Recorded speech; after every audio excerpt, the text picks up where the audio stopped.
Hey everybody, Tom Vargas, stories from the 78th. Look at that, a deflated turkey, an empty tree stand. And you know what that must mean. Time yourself to get a tree. This year we're heading up to Richardson Farm. It's been around since the 1800s, completely family owned for that entire time. And they have been known to have the big tulip festival. They have the big sunflower festival. I'm going to talk to George Richardson, who is one of the descendants of the original farm that has been up in Spring Grove since like 1836, I believe. It is all about trees, and they have a whole experience of go picking your tree. You can cut it down, the whole thing. They got the trees. That is the story from the 78. So let's get in the car. Let's go find George, shall we? All right, so take a look at that. You got a tractor pulling people coming in from the fields here at Richardson Farm. Those are people getting their Christmas tree. Since 1836, this farm has been in operation. I'm here with George Richardson. How are you, sir? Excellent, thank you. This is a fun day today. You guys, for the last 30 years, have been doing trees out here, but the farm's been around since the 1830s.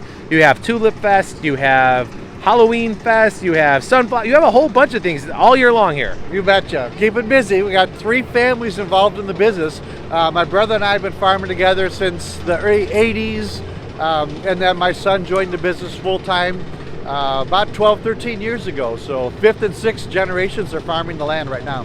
And for folks who maybe have only been here in the summertime or for Tulip Fest, the tree farm is a little bit around, it's kind of around the entrance of where the summer attraction is, right? Yes, this is kind of the other side of the farm. It's 500 acres of farm, but over on the far side is the Adventure Farm, the world's largest corn maze. Over on this is the original homestead from 1836. This is all Christmas trees over here. Behind you is like a Hallmark movie right now. I mean, like the tractor's on cue pulling in people with their, all we need is a little snow, which we can be happily waiting for the snow. Kind of nice right now, the sunshine, yes. Yeah, for sure. But right now is Christmas season, and talk to folks about the way your tree farm works for people who want to come out and take down one of their trees. Lots of selection. So we have about 130,000 trees growing. There's only about 5,000 or 6,000 that are ready for harvest this year. They start out as little 14-inch seedlings, and they grow about a foot a year. So it takes us 6-7 years before we get a good tree. And we're planting more and more. We're planting 13,000 every year now for the last 5 or 6 years to try to build up our supply. And we're not quite there, but we have a lot of trees here, very good selection. And for those who don't want to travel out to the fields or want a Fraser fir, we have some up in the upstairs of the old haymow, the dairy barn, is our pre-cut trees. So right now you have a whole thing, you even have a bar in a tent behind me that we're standing, right?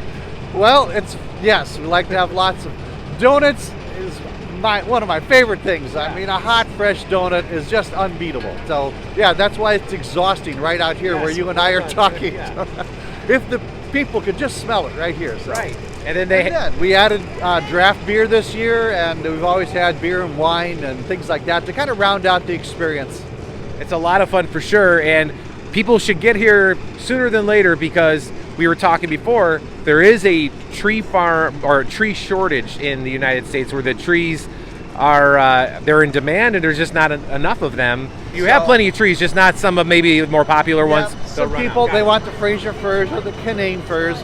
On our farm, we plant a lot of concolor fir, and it's a beautiful, beautiful tree. So we have lots of selection and lots of trees, but we'll only be open for cut your own for 2 weeks. Okay. 2 weekends, and then we'll be open the next week for the pre-cut trees and the donuts, hot chocolate, things like that. Just up until December 11 that weekend. For the donuts and everything else? Yeah. Oh, okay, no problem. And if people want to look at your selection or anything like that, what's the website they should go to? RichardsonFarm.com. Okay. We've got all the trees selection listed there, the approximate heights of them, and they're all $79 plus tax. Something great for the troops where you donate some trees to the Great Lakes Naval Base with other farmers in the area, correct?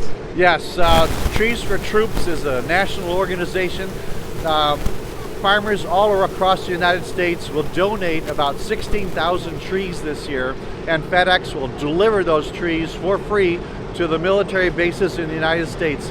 And I think some are going up to Alaska this year. We used to go to Guam and Qatar, but overseas transportation much more difficult right now. But treesfortroops.org. It's a wonderful organization, and we've been strong supporters of that for all 15, 16 years of its existence. Well, George, this is a lot of fun. This is our family's tradition. We're happy to come out here, and I'm sure it's thousands of other family traditions in the Chicago and Wisconsin area. So well done. I'm happy that your family's been doing this since the 1830s. It's incredible. The farm itself, the attractions all year long. It's wonderful. Yes, thank you. So, and we round out with a million tulips in the spring, mid-April.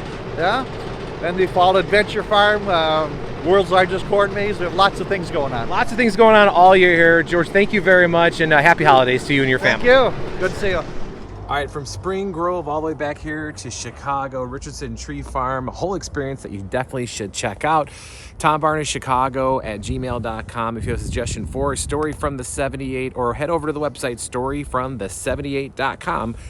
We got work to do.